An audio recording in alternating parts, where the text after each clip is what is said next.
Okay, so in this problem, you read all about the Ferris wheel that has a 500-foot diameter. So all the way across is 500 feet. And that it makes a rotation once every 20 minutes. It says, let T represent the time since you boarded and H represent your height above the ground. So the H is just your height vertically. All right, so Jesse, you said you had some answers to share, right? Can you start with telling me how high are you after 20 minutes? You're at ground level. Okay, so after 20 minutes, you get back to ground level. And then, Jesse, how about 10 minutes, halfway through, where are you? 500. Okay, so guys, I'd like everybody to look at your table and see, did you have 0 feet after 20 minutes because it made the full rotation? And did you have that you were all the way at the top, which is 500 feet in this case, after 10? All right, now let's take a new volunteer. Raise your hand if you can tell us where you were after 5 minutes. Danny. Anybody else have 250 feet? Okay, so after 5 minutes, this is 10 minutes at the top. After 5 minutes, you're halfway up, so you're 250 feet above the ground. And then after 15, what did you guys get? 250 again, very good. Okay, and then the process repeats, right? So over here, you're going to be, again, 250 feet, 500, 250, and then back at 0. And then you plotted the points. So if you haven't plotted your points yet, let's do that now. 0, 0, 5, 250. Guys, a lot of you, I saw you draw straight lines, and I know there's no way for you to know that they weren't straight, but we're going to fix them if you made straight lines. 250.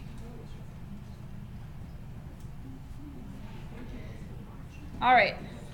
So think back to the graphs that we looked at in SS on Friday. Do you remember the curves that we looked at on Friday?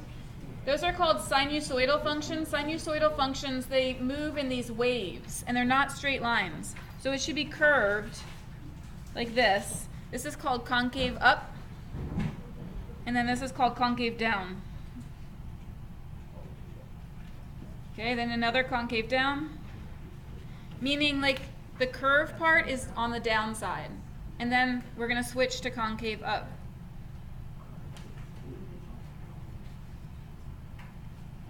Why So, wouldn't it be a straight line? well, if you plot more points, you'll see the curve better, and we're actually going to do that when we start our notes on the sine curve. You'll see exactly how they plot out. It's just a matter of plotting more points.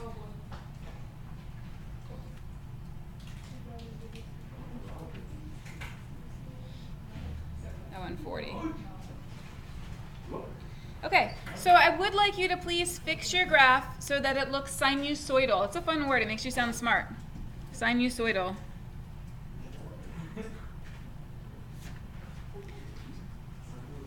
Okay, sinusoidal, it describes both sine and cosine graphs because they have the same shape. They just start in a different place.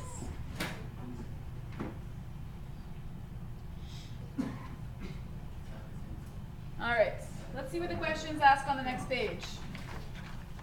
First one says, at what 2 times could you exit the Ferris wheel? Raise your hand if you got it. I see 1 hand, 2 hands, 3 hands, 4 hands. Meredith, what'd you get? 20 minutes and 40 minutes. You could exit at 20 and 40 minutes. True, there's really another time, isn't there? At 0, yeah. Okay, so you could exit the Ferris wheel at, we might as well write them all down. 0 minutes, 20 minutes, 40 minutes. Can you predict 3 more times that you could exit the Ferris wheel after 20? Jesse? 60, 80, 100. 60, 80, 100. Why were you able to make that prediction? Every 20 minutes. Every 20 minutes it repeats. Okay, guys, sine and cosine are examples of periodic functions because every time they repeat one period, then it just starts over and does the same thing. So because it's a periodic function, we can make predictions well into the future, okay? What information allows you to make this prediction? So I think, Jesse, did you tell me the pattern's repeating? The pattern repeats every 20 minutes. Okay, now let's look at that for a second. Yeah, it does take 20 minutes for it to get all the way back to the ground. Good. If the Ferris wheel was only 400 feet in diameter but still completed a single rotation in 20 minutes, how would your graph change? Raise your hand if you have an answer for that one. I see 1 hand, 2 hands, 3 hands, 4, 5.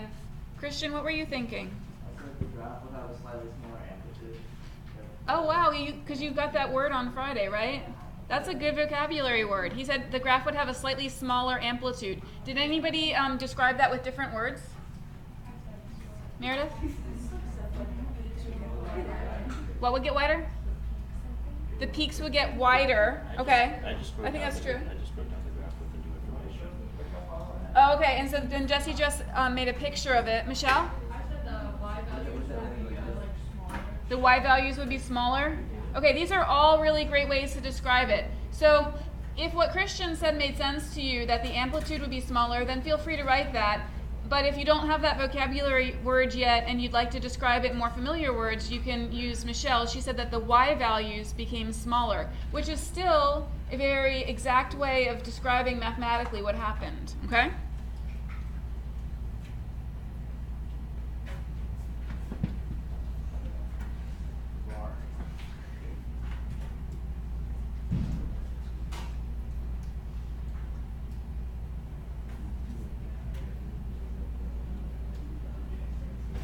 All right, so make sure you have one of those down. Amplitude is a good vocabulary word. Okay, if the Ferris wheel was still 500 feet in diameter but was faster and completed a single rotation in 10 minutes, how would your graph change? Who has that one? I agree with that. I have one answer, and then you said you drew it. That's good. Anybody else have an idea? Because Meredith, I kind of wanted to compare that to what you said in the previous one. Yeah, go ahead. You said that The peaks would now be steeper? Okay. So basically, when you compress them into just 10 minutes, that makes all your peaks more steep. I agree with that. And in the previous one, when it was 400 feet, in addition to the Y values becoming smaller, it also seems to have widened your graph. That's true. All right, so let's see. When your peaks are steeper, then what happens to, how many graphs would we fit in here? Would we fit in more graphs or less graphs if it was 10 minutes? Yeah, so the graph would repeat more often, so we would have more graphs in 40 minutes.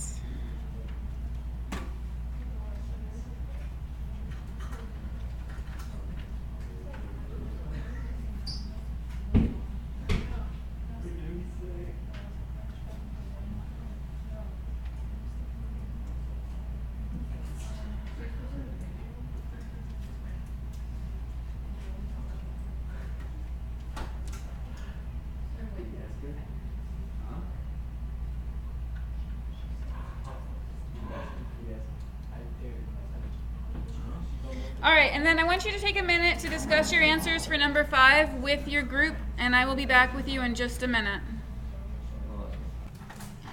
Okay, so what we're going to graph here is we're going to graph the angles on the x-axis, and we're going to graph the sine of the angle on the y-axis. Remember that the sine of the angle is the same as its y-coordinate. And the y-coordinate expresses the height of the point. So what we're going to do is we're going to take our card and we're going to make some lines across so that we can see where, well, 1/2 is pretty easy because 1/2 is like right here. If this is 1 and this is 1/2. But root 2/2, that's a tricky one. That one does not land exactly on a line.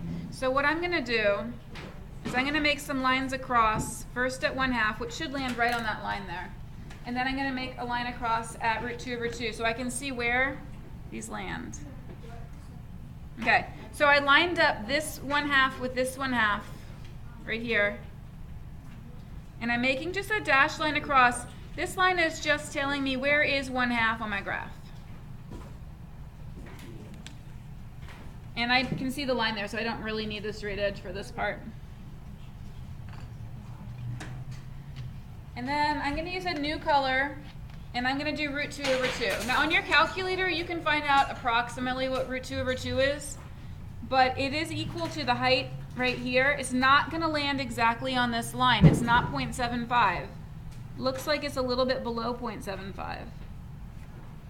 So I'm lining up those 2 points. And I'm going to go straight across.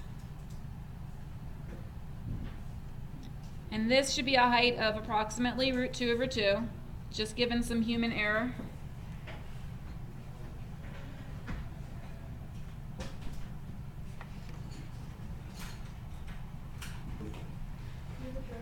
All right, I'm going to choose a new one for root 3 over 2. Root 3 over 2 also does not land exactly on a line.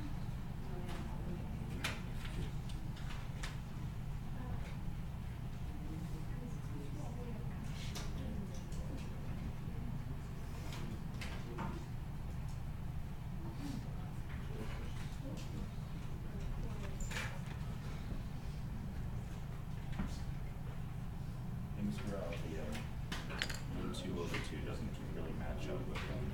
No, root 2 over 2 is not on a line. Root 3 over 2 is not on a line. But the 1 should match up with the top line. Then why did you do that? So I'm creating the line so that when I have to graph it, I know exactly where it is.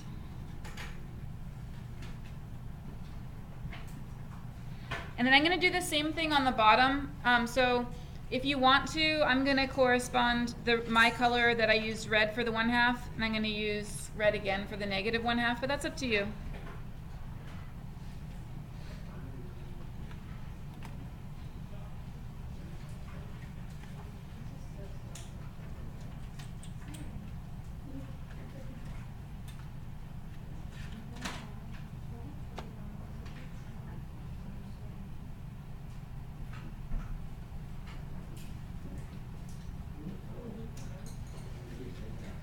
All right, and I'm gonna pause the video while I continue making these lines.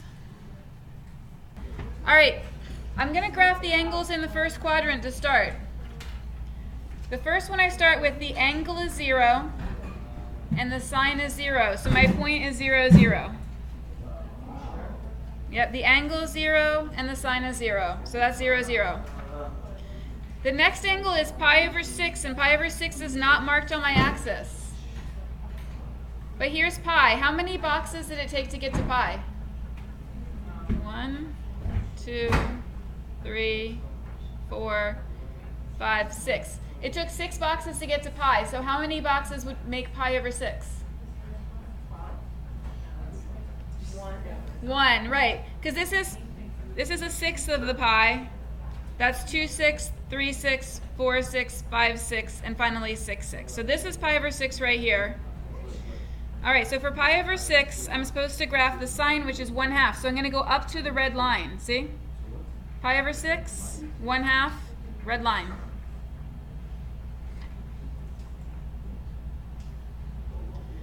All right, pi over 4, I'm supposed to graph root 2 over 2. And root 2 over 2 is my orange line. So I'm going to graph here.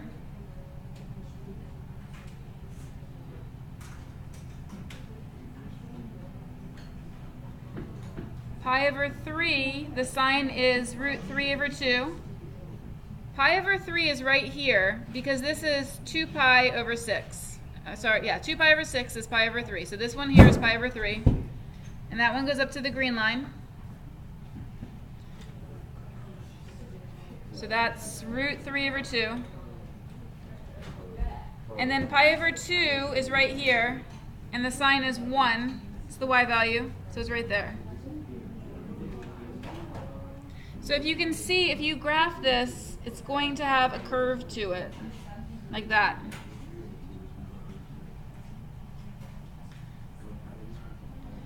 Now there's not a whole lot of space in my table of values, so I'm going to stop drawing the angles over here for a moment. But what happens is, as I go around the circle, Now my y values start going down, just like the Ferris wheel started going down.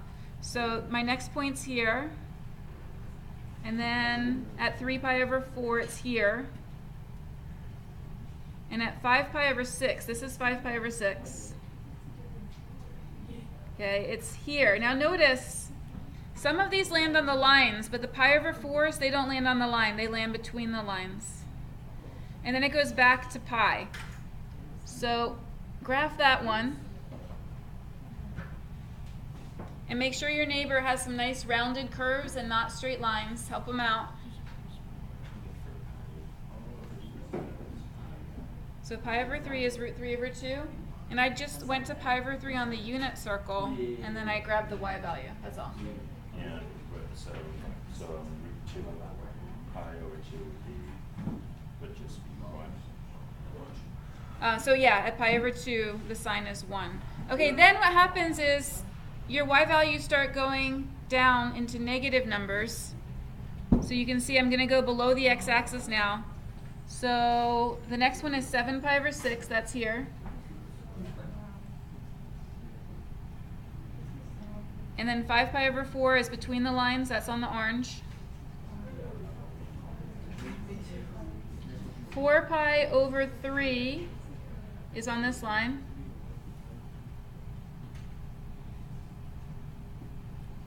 And then 3 pi over 2 is down at negative 1 again.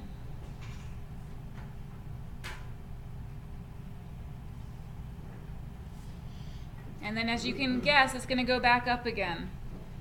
So let's see, 5 pi over 3 will be on the line.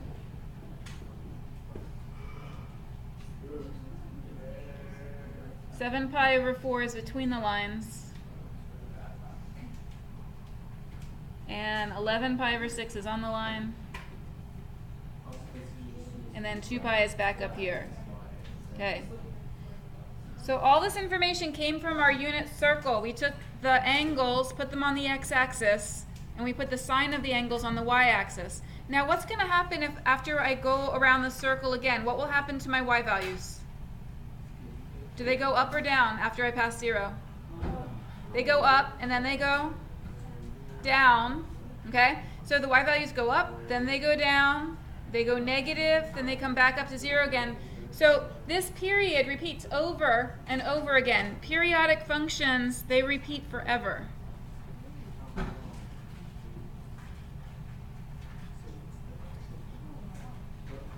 Okay? But we don't put arrows on the end, because if I put an arrow right here, that would indicate that this graph would continue going up. And it doesn't continue going up. It goes up and then down again, up and then down. So I don't put an arrow at the end, even though I understand that it keeps repeating.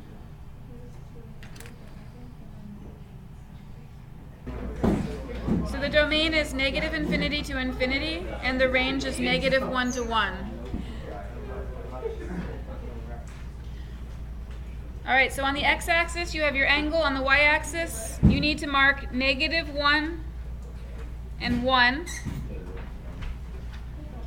You might also want to mark 1/2 and negative 1/2. We don't have all those special lines this time, so we're going to have to graph fewer points, but understand that the shape of the graph is the same. Go. So we're going to start at 0. When your angle's 0, what is the cosine of 0? Remember, cosine is the x value. Yeah, so the cosine is 1. All right, now let's look for another point here.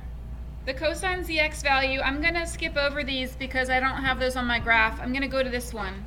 So I'm going to use an angle of pi over 3, and the cosine is 1/2. I just skipped over some angles because I'm choosing. Oh, okay, so you're right. I have to find that. Okay. Pi over 2. What's the cosine at pi over 2? 0. 0. Good.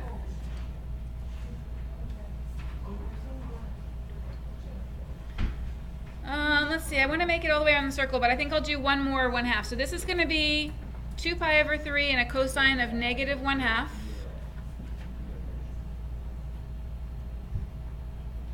And because I'm going to try to make it all the way around the circle, I think I'm just going to skip ahead to the corner points. So when my angle's pi, my cosine's -1.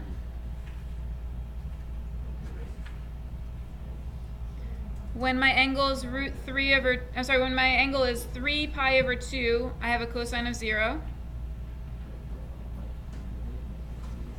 And when I get all the way back around to 2 pi, my cosine is 1. All right, so if this is pi and I need pi over 3, I got to cut this into thirds. It's going to be like this.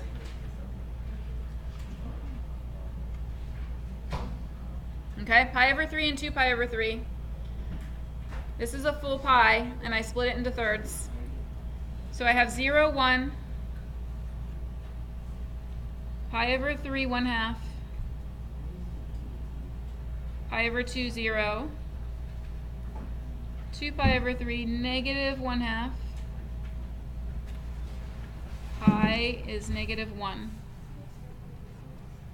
3 pi over 2 is 0, and 2 pi is back up at 1 again. Okay, so I took all those answers from the unit circle, and it still needs to be curved. So that's curved. That's curved. That's curved. And then that's curved. I know it doesn't look like the sine graph, but if you continue graphing it, because remember it goes on forever, then it's easier to see how it looks like the sine graph. Okay, I'm just continuing the graph, because remember I said that it keeps going forever? So you can follow this pattern forever, and can you see how it's really the same shape as the sine graph? Yeah. It is the same shape as the sine graph. It's just shifted over. That's where I'm going to move up. They can't see that. Sure.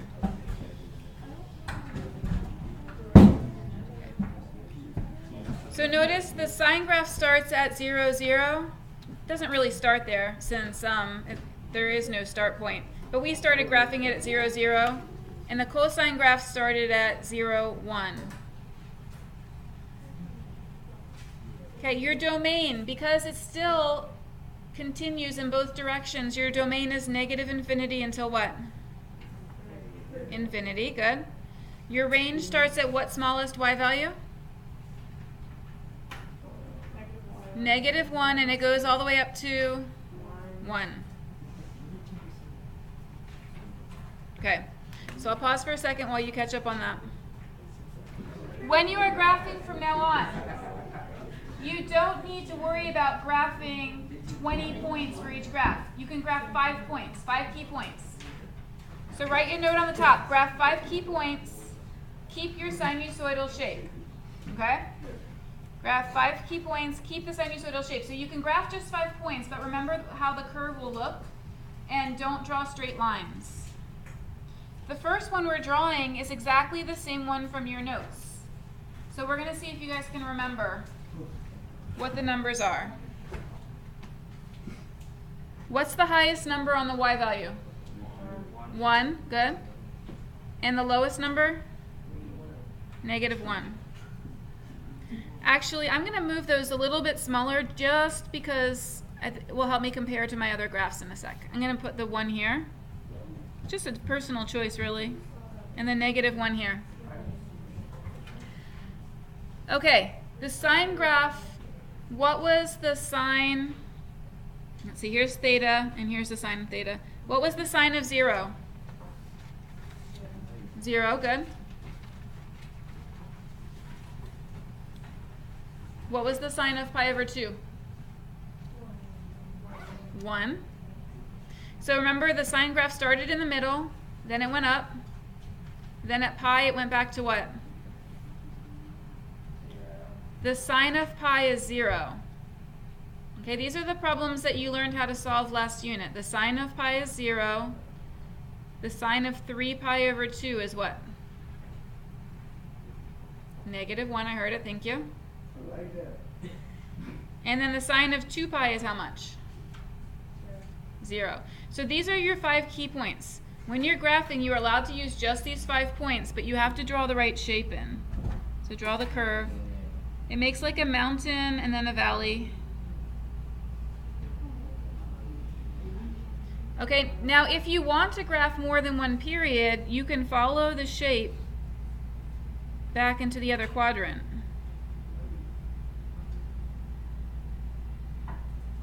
But you don't have to. This is enough. And the domain and range, we already determined that in your notes. The domain goes forever in both directions, and the range is -1 to 1. Oops, -1 to 1. Okay. Do you remember from Friday what happens if you add 2? It goes up, yeah. So the whole graph goes up. We're going to move your midline up.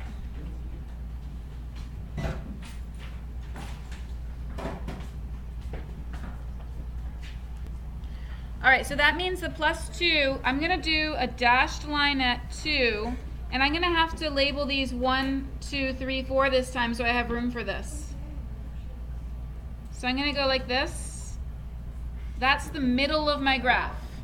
Not the top, not the bottom. And then I do the same shape. I need to label my angles. Didn't do that. Okay. I still start in the middle. Okay, so for sine, I'm starting in the middle. And then I go up. Notice I'm going up the quantity of 1. So from 2, I went up to 3. Go back to the middle. Then go down. And then go back to the middle. And then you want to connect them with a curve, not straight lines.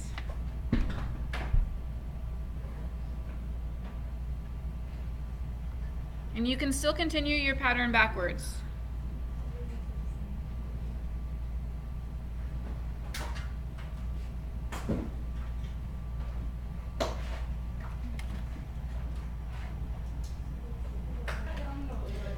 All right, so we said that if it says plus pi over 2 inside the parentheses, it's going to move left pi over 2. So instead of starting at 0, it goes back here to negative pi over 2. You still want to label your angles. This is 0, pi over 2, pi, 3 pi over 2, 2 pi. So I'm going to take this point and I'm going to shift it left pi over 2, so I'm right here. And then you still follow your same sine pattern. So from the middle, you go middle, up, middle, down, middle. Okay? Middle, up to 1, middle, down to -1, middle, and that's the end of that. That's one period of your sine curve. If you want to draw more of it, you can draw another period. Sometimes I change color for the other period so I can tell where my original one was. Okay?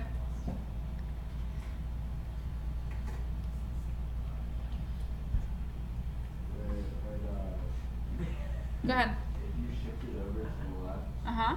pi over 2, so wouldn't like the middle point be pi over 2? Yeah, so that's like the middle of the first period. Yeah, that's true. Not really, I mean the one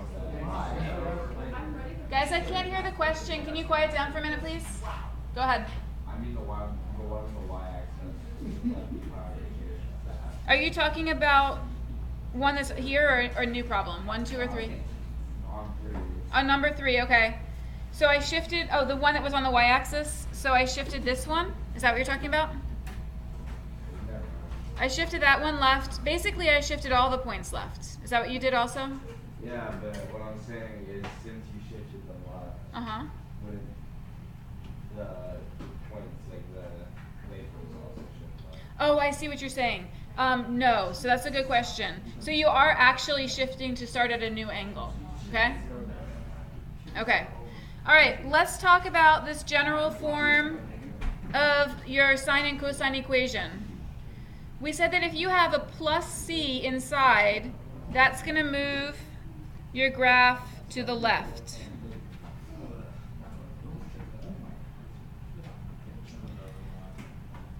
The amplitude is changed by which of these letters? You guys actually figured that out on Friday. A. So the amplitude is determined by A. The amplitude is actually the absolute value of A because amplitude is always positive. So if your A is negative, it does flip your graph, but the amplitude is positive.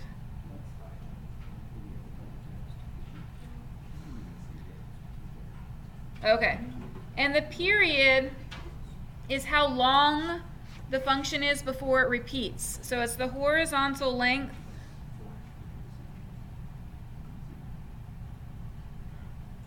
before the graph repeats.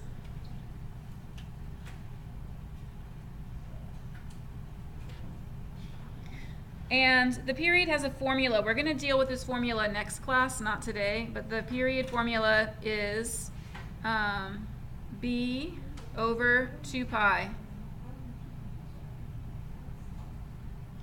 And the amplitude, of course, we didn't say what that is. The amplitude is the vertical distance from the middle to the top. Let me write that. The amplitude is the vertical distance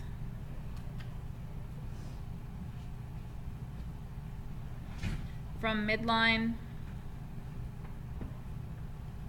to maximum. Wait, so is period D on the formula? So the D is actually the vertical shift.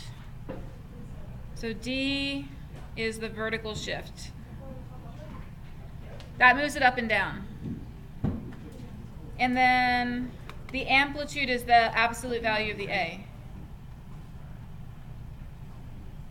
Okay, so let me freeze that and then we'll look at the next page.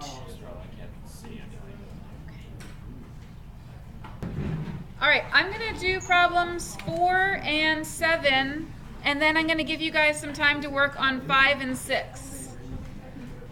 4 is cosine. We still want to label pi over 2, pi, 3 pi over 2, and 2 pi.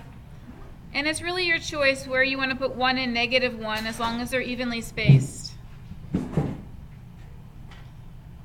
Now this should look like the cosine graph we graphed before, but we're just going to do the 5 key points. So the cosine of 0 radians is the x value. What's the cosine of 0? You can look at your circle. Yeah, the cosine of 0 is 1. So I'm going to graph 1. What's the cosine of pi over 2? 0. What's the cosine of pi? -1. Okay, and the cosine of 3 pi over 2 goes back to 0. And then the cosine of 2 pi is back at 1. So when you graph the points, it looks like a V, but you cannot graph a V. You've got to graph the curve like this.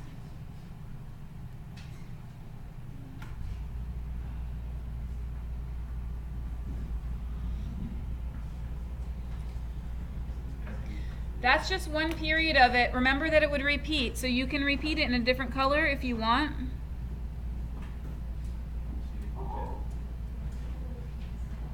Okay? When we graphed this previously, we found our domain is forever in both directions, -infinity to infinity. And your range starts at -1 and it ends at 1.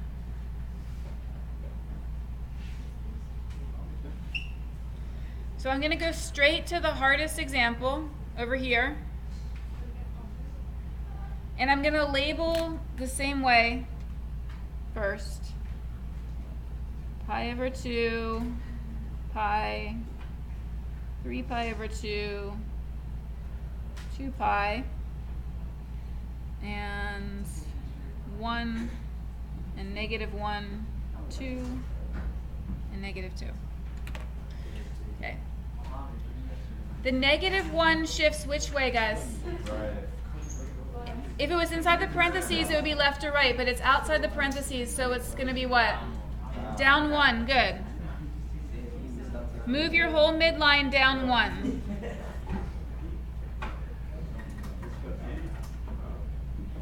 The midline is the middle of your graph. So we're moving the midline to -1.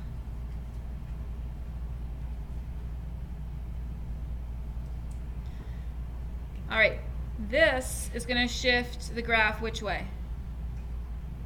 Right. Very good. Right. Pi over 2.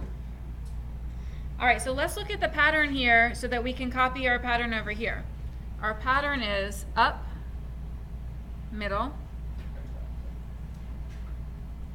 down, middle, up. Up, middle, down, middle, up.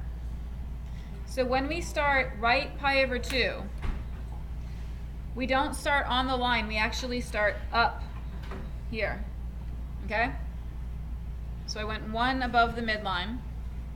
Then you go to the midline. Down, middle, and I don't really have room to continue, but I gotta continue. I have to finish the 1 period there. Does anybody know, if you're following this pattern, what would come after 2 pi? Pi over 2 pi, 3 pi over 2, 2 pi. What's the next? 2 pi, 2.5 pi. What would that be as a fraction? 3 pi over 2. So 3 pi over 2 is here, and then this is like 4 pi over 2, so the next one would be 5 pi over 2. Okay, so 5 pi over 2 is here. Oops, over here. And then there's my point. And remember, even though it looks like a V shape, you need to graph sinusoidal curve. And then you can continue if you want to graph another period of it over here.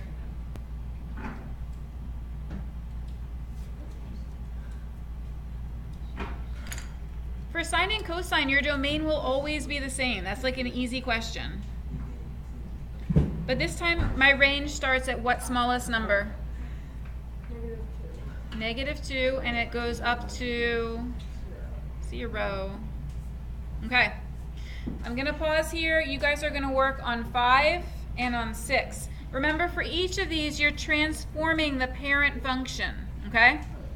This one is the parent function. This is the one that you're transforming. All right, number 5, you shifted down 3.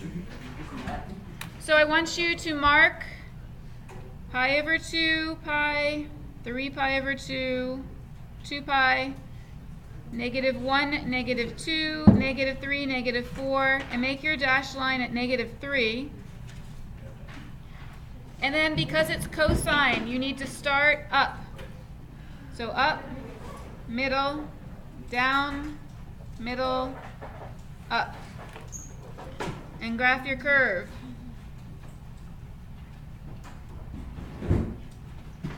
The domain should be a giveaway, -infinity to infinity. The range starts at -4 and goes up to -2. Okay, for number 6, you're going to start left pi, which is all the way over here at -pi. So that's -pi, -pi over 2, 0, pi over 2, and pi. And you're going to be up. See, it's the same pattern. Up, middle, down, middle, up. Graph your curve. The domain has always been the same, and the range is -1 to 1.